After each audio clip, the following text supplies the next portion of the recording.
আচ্ছা জামাই, এই যে সার ফাস যা আছে, এটা কি ন্যায্য মূল্যে পান মনে হয়? না, না, না, ন্যায্য মূল্য পাইনি।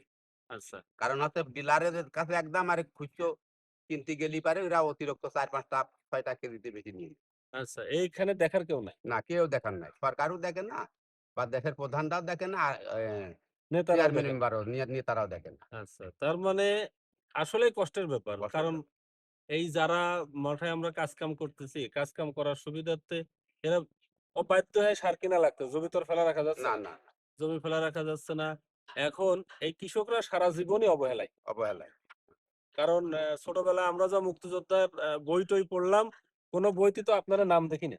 হুম। হ্যাঁ? না, না, না, নাম আছে নাম আপনাদের? নেই, হ্যাঁ? নাম নেই। কাম করেননি ওই সময়? হ্যাঁ, কত কিছু আমরা পানিয়ায় গেছি, খাবার দিছি। আমাদের গ্রামে ১৪-১৫ জন রাজাকার ছিল।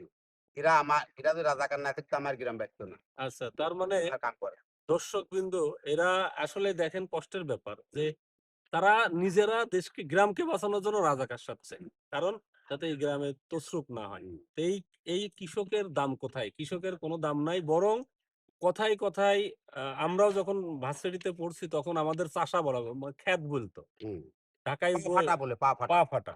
পা ফাটা বলা খ্যাত বলে। এটা আসলে দুঃখজনক। হুম, তা ইনশাআল্লাহ একদিন এই সময় আসবে যেদিন হচ্ছে কৃষি কাজ করবে টাই পরে। হুম, সেইদিন আমরা দেখতে চাই যে কৃষক শিক্ষিত মানুষ চাষ করা ওই ভার্সিটিতে ছেলে এসে করতে কৃষির মান যেন এই পর্যায়ে আসে।